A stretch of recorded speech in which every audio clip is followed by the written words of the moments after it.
ನಡೆಯೋದೆಲ್ಲ ಪೂರ್ತಿ ಉಲ್ಟಾ. ಏನು ಕಾನೂನಲ್ಲಿ ಇಲ್ಲ ಅದನ್ನ ಮಾಡಿ ತೋರಿಸುವ ಒಂದು ವ್ಯವಸ್ಥೆಯನ್ನು ನೀವು ನಿರ್ಮಾಣ ಮಾಡ್ಕೊಂಡಿದ್ದೀರಿ ಇಡೀ ದೇಶಾದ್ಯಂತ. ನಾಚಿಕೆ ಆಗಬೇಕು. ನೆಕ್ಸ್ಟ್ ಟಾರ್ಗೆಟ್ ನಿಮ್ಮದು ತೆಲಂಗಾಣ. ಗೊತ್ತು ನಮಗೆ. Next target BJP Telangana. ಯಾರೂ ಇರಬಾರ್ದು. ಹಿಟ್ಲರ್ಗಿನ್ನ ವರ್ಸ್ಟಿದೆ ಪೊಸಿಷನ್ನು. ಸಿದ್ದರಾಮಯ್ಯನವರು 14 ತಿಂಗಳು ಕೊಟ್ಟಂತ ಸರ್ಕಾರ ಇಡೀ ದೇಶದಲ್ಲಿ ಪ್ರಶಂಸೆ ಆಗಿರುವಂಥದ್ದನ್ನ ತಡ್ಕೊಳಕ್ಕಾಗ್ತಾ ಇಲ್ಲ ನಿಮಗೆ. 14 ಸೈಟು. ಏನು ನಿಮ್ಮ ಅಪ್ಪನ ಮನೆ ಆಸ್ತಿನ ಅದು? 3 ಎಕರೆ 16 ಗುಂಟೆ ಬಗ್ಗೆ ಯಾಕೆ ಮಾತಾಡಲ್ಲ? ಅವ್ರ ಜಮೀನ ನೀವು ವಾಪಸ್ ತಗೊಂಡಿರುವಂಥದ್ರ ಬಗ್ಗೆ ಯಾಕೆ ಮಾತಾಡಲ್ಲ? ಬರೀ 14 ಸೈಟ್ಗಳ ಬಗ್ಗೆ ಮಾತ್ರ ಮಾತಾಡ್ತೀರಲ್ರಿ. 3 ಎಕರೆ 16 ಗುಂಟೆನ ಅವ್ರದ್ದು ಇಲ್ಲಿಗೆಲ್ಲ ತಗೊಂಡ್ರಲ್ಲ ನೀವು. ಅದಕ್ಕೆ ಪರ್ಯಾಯವಾಗಿ ಪರಿಹಾರ ಕೊಟ್ಟಿರುವಂಥದ್ರನ್ನ ಇಲ್ಲಿಗಲ್ಲು ಅನ್ನುವಂಥದ್ದು ಬಿಂಬಿಸುವಂಥ ಕೆಲಸವನ್ನು ವ್ಯವಸ್ಥಿತವಾಗಿ ಬ್ಲೂ ಪ್ರಿಂಟ್ ಆಧಾರದ ಮೇರೆಗೆ ನೀವು ಅಲ್ಲಿಂದ ಬೆಂಗಳೂರು ಟು ಮೈಸೂರು ಪಾದಯಾತ್ರೆ ಮಾಡಿ ಹಬ್ಬಗಳನ್ನೆಲ್ಲ ಆಚರಣೆ ಆದ ಮೇಲೆ, ಇಂಡಿಪೆಂಡೆನ್ಸ್ ಡೇ ಆದ ಮೇಲೆ ಇವತ್ತು ಬೆಳಿಗ್ಗೆನೆ 9 ಗಂಟೆಗೆ ನೀವು ಪ್ರಾಸಿಕ್ಯೂಷನ್ಗೆ ಅನುಮತಿಯನ್ನು ಕೊಡ್ತೀರಾ? ಹೈಕೋರ್ಟಲ್ಲಿ KVA ಹಾಕ್ಸ್ಕೊಂಡಿದ್ದೀರಿ. ಅಂದರೆ ಏನು ಅನುಮತಿಯನ್ನು ಕೊಟ್ಟಿದ್ದೀವಿ ಅದನ್ನ ಆಯಿತು. ಹೈಕೋರ್ಟಲ್ಲಿ KVA ಹಾಕ್ಸ್ಕೊಂಡ್ರಿ, ಬೇಡ ಅಡ್ಮಿಟ್ಟೇ ಆಗಲ್ಲ ಅಂತ ಹೇಳಿ. ಏನು ನೆಕ್ಸ್ಟ್ ಗವರ್ನರ್ ಡಿಸ್ಮಿಸ್ ಮಾಡ್ತಾರ ಸರ್ಕಾರನ? ಗವರ್ನರ್ ಸರ್ಕಾರ ಡಿಸ್ಮಿಸ್ ಮಾಡುತ್ತಾ? ನೀವು ಕೊಟ್ಟಿರೋದು ತನಿಖೆಗೆ ಅಷ್ಟೇ. ತನಿಖೆ ಮಾಡುವಂಥವ್ರು ಯಾರು? ತನಿಖಾ ಏಜೆನ್ಸಿಗಳನ್ನು ನೇಮಕ ಆಲ್ರೆಡಿ ಆಗಿದೆಯಲ್ಲ, ಅದಕ್ಕೆ ರೆಫರ್ ಮಾಡುವಂಥ ಕೆಲಸವನ್ನು ಮಾಡಬೇಕು. ನಾವು ನೇರವಾಗಿ ಹೇಳ್ತಾ ಇದ್ದೀವಿ, ಕರ್ನಾಟಕ ರಾಜ್ಯದ ಜನತೆಗೆ ದಯಮಾಡಿ ನೀವು ಅರ್ಥ ಮಾಡ್ಕೋಬೇಕು. BJPಯವರ ಹುನ್ನಾರಗಳು, JDS ಹುನ್ನಾರಗಳು ಏನು ಅನ್ನುವಂಥದ್ದು ಅರ್ಥ ಮಾಡ್ಕೋಬೇಕು. ಸಿದ್ದರಾಮಯ್ಯನವರಲ್ಲ ಇಂಪಾರ್ಟೆಂಟ್ ಇಲ್ಲಿ. ಅವರಿಗೆ ಕಾಂಗ್ರೆಸ್ ಪಕ್ಷ ಸಂಪೂರ್ಣವಾಗಿ ತೆಗಿಬೇಕು. ಸರ್ಕಾರವನ್ನು ತೆಗಿಬೇಕು ಅಂದ್ರೆ ಸಿದ್ದರಾಮಯ್ಯನವರು ಹೋಗ್ಬೇಕು. ಸಿದ್ದರಾಮಯ್ಯನವರು ತೆಗೆದ್ರೆ ಆಟೋಮೆಟಿಕ್ ಸರ್ಕಾರ ಹೋಗುತ್ತೆ ಅನ್ನುವಂಥದ್ದು ಅವ್ರಿಗೆ ಚೆನ್ನಾಗಿ ಗೊತ್ತಿದೆ. ಸಿದ್ದರಾಮಯ್ಯನವರು ಇಲ್ಲ ಅಂದ್ರೆ ಎಸ್, ಅದು ಒಂದು ಭ್ರಮೆಯಾಗಿ ನೀವು ಒತ್ತಿಸ್ತಾ ಇದ್ದೀರಿ.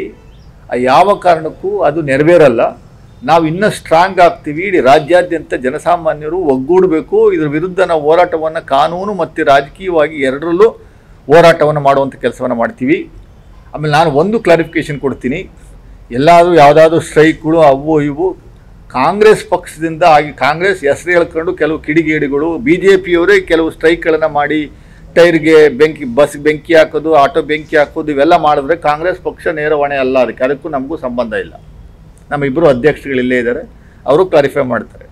ಯಾಕೆಂದರೆ ಇದನ್ನು ಈ ಸಂದರ್ಭವನ್ನು ಮಿಸ್ಯೂಸ್ ಮಾಡ್ಕೊಳ್ಳುವಂಥ ಒಂದು ವ್ಯವಸ್ಥೆ ಒಂದಷ್ಟಿದೆ. ಕೆಲವರು ಏನೋ ಸಂಘಟನೆಗಳು ಇನ್ನೇನೋ ಮಾಡೋಕ್ಕೆ ಹೋಗಿ ಕಾಂಗ್ರೆಸ್ ಹೆಸರು ಹೇಳ್ಕೊಂಡು, ನಾನು ಮಾಧ್ಯಮಗಳಲ್ಲಿ ಇವತ್ತು TV ಗಮನಿಸಿದೆ, ಕಾಂಗ್ರೆಸ್ ಪಕ್ಷ ಮೈಸೂರಲ್ಲಿ ಸ್ಟ್ರೈಕ್ ಮಾಡ್ತಾ ಇದೆ ಅಂತ. ಕಾಂಗ್ರೆಸ್ ಪಕ್ಷ ಸ್ಟ್ರೈಕ್ ಕರೆದಿಲ್ಲ. ಕರಿಬೇಕಾದ್ರೆ ನೋಡಿ, ಇಬ್ಬರು ಅಧ್ಯಕ್ಷಗಳಿದ್ದಾರೆ. ಇಲ್ಲಿ ಒಂದು ವ್ಯವಸ್ಥೆ ಇದೆ. ಅದಕ್ಕೆ ನಮ್ಗೆ ಅಲ್ಲಿಂದ KPCCಯಿಂದ ಡೈರೆಕ್ಷನ್ಸ್ ಬರಬೇಕು, AICCಯಿಂದ ಡೈರೆಕ್ಷನ್ಸ್ ಬರಬೇಕು, ಯಾವ ರೀತಿಯಲ್ಲಿ ಹೋಗಬೇಕು ಅನ್ನುವಂಥದ್ದು ಇದೆ. ಜನಸಾಮಾನ್ಯರು ಪ್ರತಿಭಟನೆ ಮಾಡುವಂಥದ್ದಕ್ಕೆ ನಮ್ದೇನು ಅಭ್ಯಂತರ ಇಲ್ಲ. ಕಾಂಗ್ರೆಸ್ ಪಕ್ಷದ ಹೆಸರು ಹೇಳ್ಕೊಂಡು ಪ್ರತಿಭಟನೆ ಮಾಡಿ ಇನ್ನೇನೋ ಅನಾಹುತಗಳು ಮಾಡುವಂಥದ್ದಕ್ಕೆ ನಾವು ಜವಾಬ್ದಾರರಲ್ಲ. ದಿಢೀರ್ನ ಯಾವನೋ ಬಸ್ ಬೆಂಕಿ ಹಾಕ್ಬಿಡ್ತಾನೆ, ಇನ್ನೇನೋ ಮಾಡ್ತಾನೆ, ಇನ್ಯಾರಿಗೂ ಹೊಡೆದು ಬಿಡ್ತಾನೆ, ಅದು ಕಾಂಗ್ರೆಸ್ ಪಕ್ಷದ ಮೇಲೆ ಹಾಕುವಂಥದ್ದು ಆಗಬಾರ್ದು.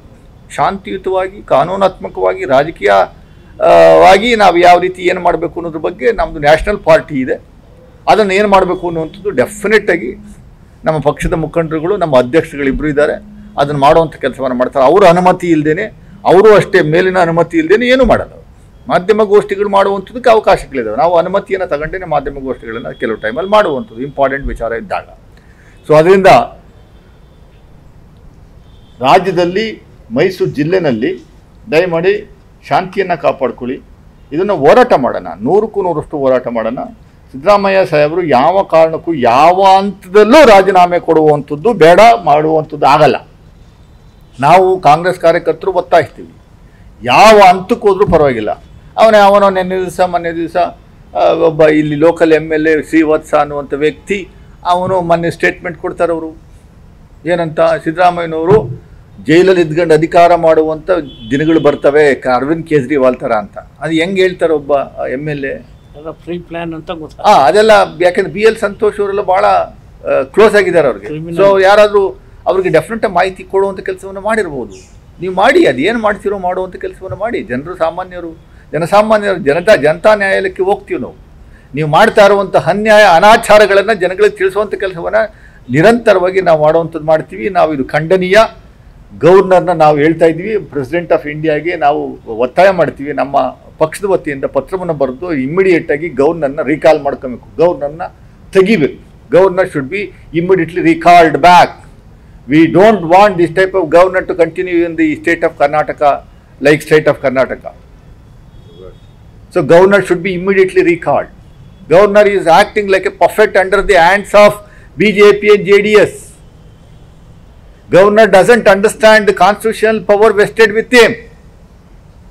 ಕಾನ್ಸ್ಟಿಟ್ಯೂಷನ್ ಹಡಿನಲ್ಲಿ ಏನು ಮಾಡಬೇಕು ಅನ್ನುವಂಥದ್ದು ಗೊತ್ತಿದ್ರೂ BJP JDSನವರು ಏನು ಸ್ಕ್ರಿಪ್ಟ್ ಕೊಡ್ತಾರೆ ಅದರ ಆಧಾರದ ಮೇರೆಗೆ ನೋಟಿಸ್ ಕೊಡುವಂಥದ್ದು, ತನಿಖೆ ಮಾಡುವಂಥದ್ದು, ಮತ್ತೊಂದು ಇನ್ನೊಂದು ಯಾರ್ಯಾರನ್ನೋ ಒಳಗಡೆ ಬಿಟ್ಕೊಂಡು ಚರ್ಚ್ಗಳನ್ನು 2 hours 3 hours ಮಾಡುವಂಥ ಕೆಲಸವನ್ನು ಮಾಡ್ತಾ ಇರುವಂಥದ್ದು ನಮಗೆ ಕಂಡು ಬಂದಿದೆ.